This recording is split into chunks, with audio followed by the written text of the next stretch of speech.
If you ever want to find out what someone truly thinks of you, pay attention to what they ask you to hide. Hey viewers, before we move on to the story, please make sure to subscribe to the channel and hit the like button if you want to hear more stories like this. The request came in a soft, casual voice, like she was asking me to turn down the air conditioning. "Can you drop me on the next street over?" she said, smoothing the front of her dress. "I just do not want anyone seeing me get out with you. It is better if I walk in." She did not say it with anger. That was the problem. There was no heat to fight, no tone to correct. Just a clean little decision that placed me on the wrong side of her image. We were 2 minutes from the entrance of a downtown gallery that had been converted into an event space for the night. Lights glowed behind tall windows. I could already see silhouettes moving inside, glasses raised, bodies leaning close for photos. Brielle had been talking about this night for 2 weeks like it was a doorway. A networking mixer, she called it. A chance to meet people in the marketing world. A chance to get in the room. She said it the same way some people say get out of debt or get healthy. Like if she could just step into the right scene, her whole life would change. I had believed in her.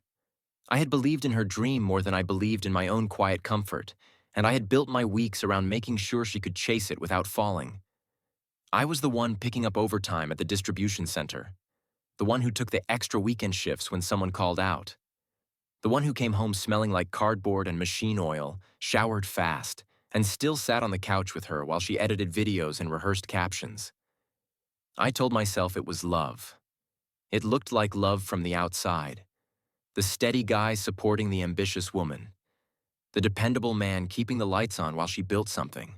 But love should not require you to be hidden like a flaw. The car I drove was not even embarrassing. It was just ordinary. A 10-year-old sedan with a clean interior and a steering wheel worn smooth where my hands always rested. It started every time. It did not look rich, but it looked responsible. Responsible, I realized, was not what she wanted to be seen with. I kept my eyes on the road and nodded as if she had asked for a different route to avoid traffic. My fingers tightened on the wheel. Not from anger. From the way clarity can feel like a muscle locking into place. The air inside the car shifted. The city noise pressed against the windows. Brielle tapped her phone, already in the group chat with her friends, already stepping into the version of herself she performed when she had an audience. Her friends were the ones who always made me feel like a piece of furniture in my own apartment. Tessa, who talked about brands like they were moral values. Rowan, who had a new story every day about a new guy, a new opportunity, a new place that only people with access could enter. I had met them enough times to recognize the pattern. They smiled at me in a way that did not reach their eyes. They asked what I did for work, then drifted away before I finished answering. They would compliment Brielle loudly, then lower their voices to whisper about someone else in the room. Sometimes late at night, Brielle would admit they were exhausting. She would lean on my shoulder and say she hated how shallow everything felt. Then the next morning, she would wake up and chase their approval again like a dog sprinting toward a whistle only she could hear. We approached the intersection she had pointed to. She lifted her chin and checked her reflection in the window. "Just pull over here," she said again. "I will walk from there. It is fine." I signaled and eased the car to the curb. She blinked, surprised by how quickly I complied, then smiled like she had won a small negotiation. Then I put the car in park and turned the engine off. Her smile faded. "Why did you stop? We are not there yet." I looked at her, really looked at her. Not the version in photos, not the version in the mirror. The real person sitting beside me, the person I had been pouring my time and money and patience into. My voice came out even, almost calm.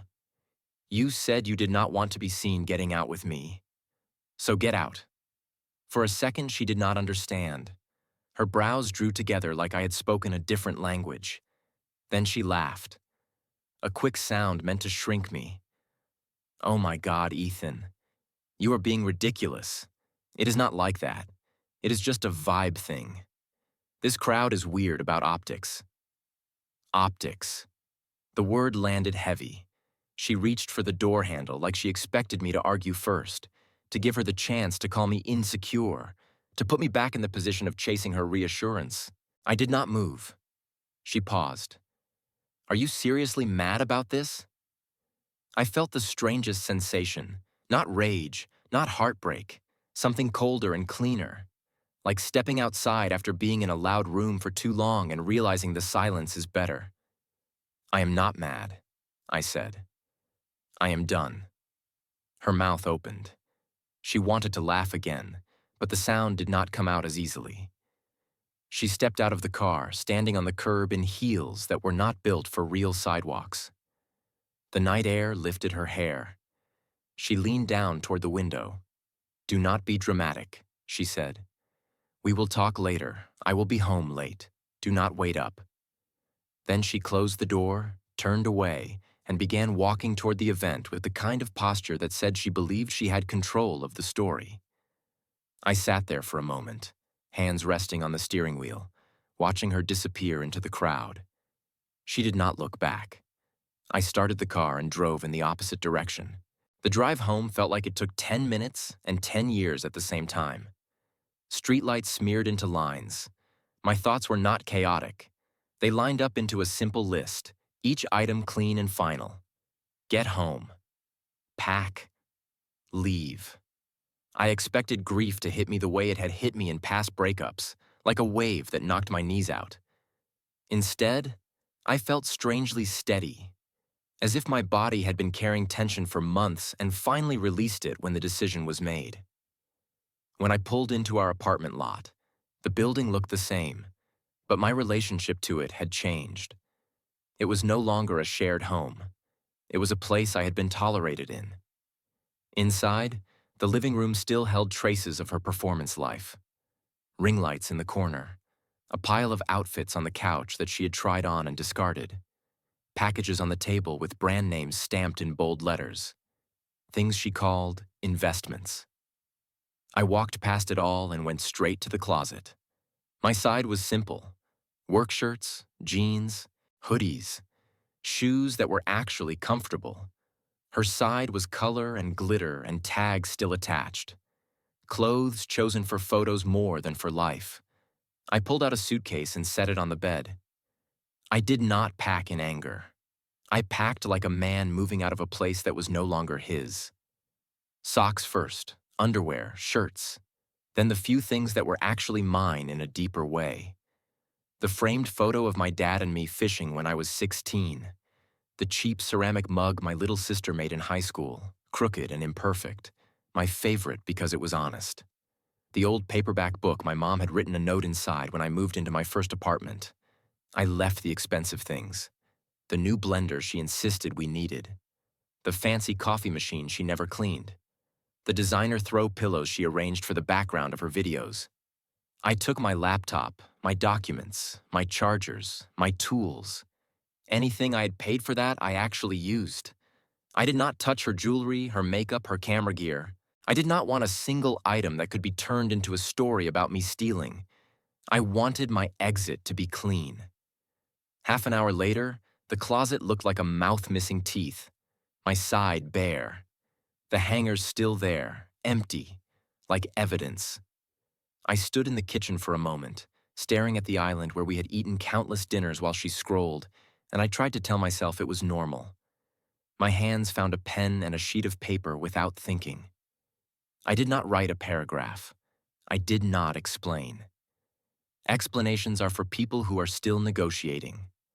I wrote one sentence.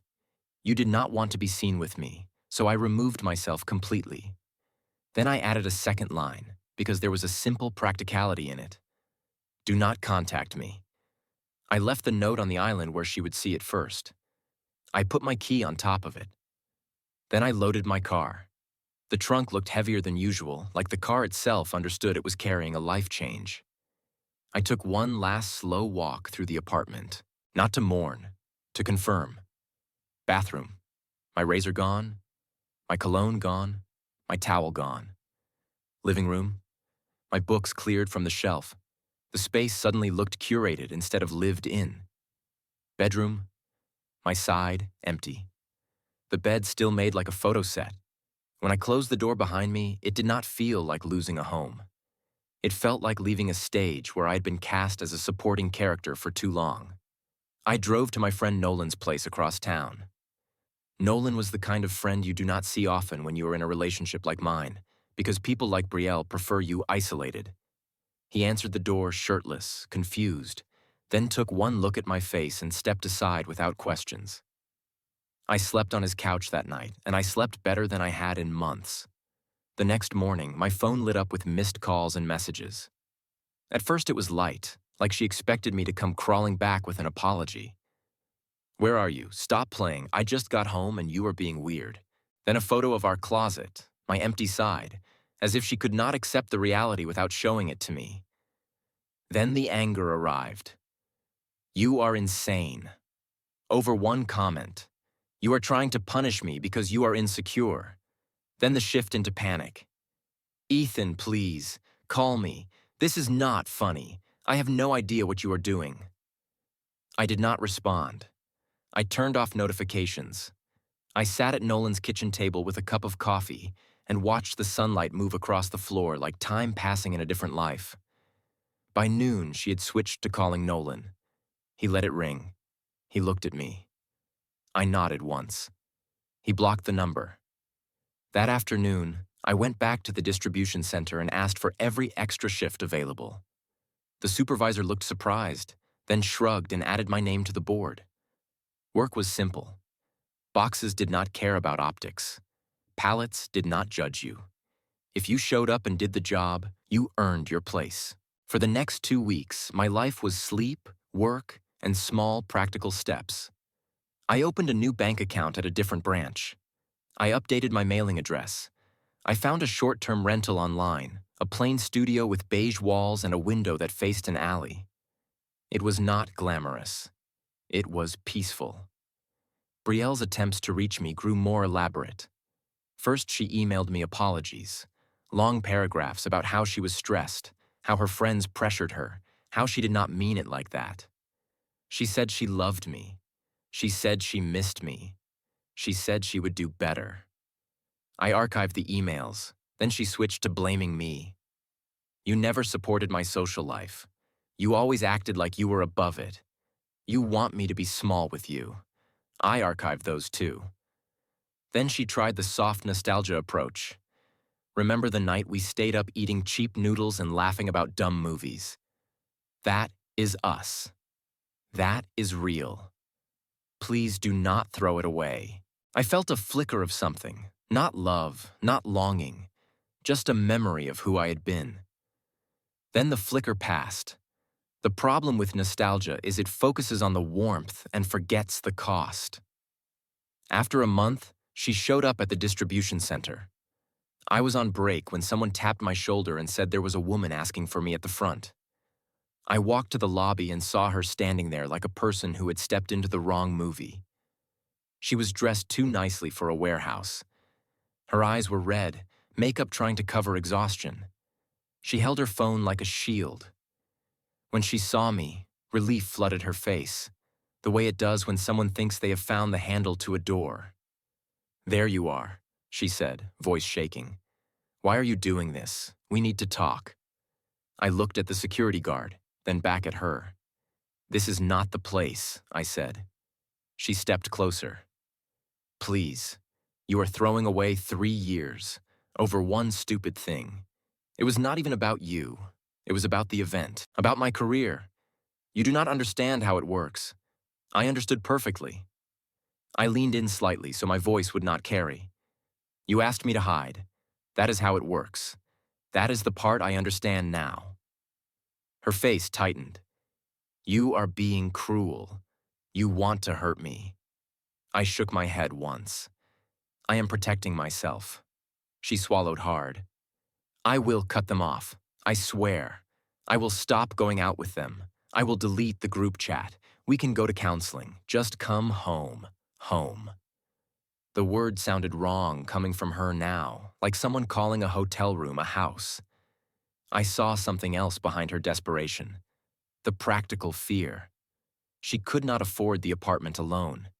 She had not built the runway she claimed to be building. She had been standing on mine. I took a slow breath.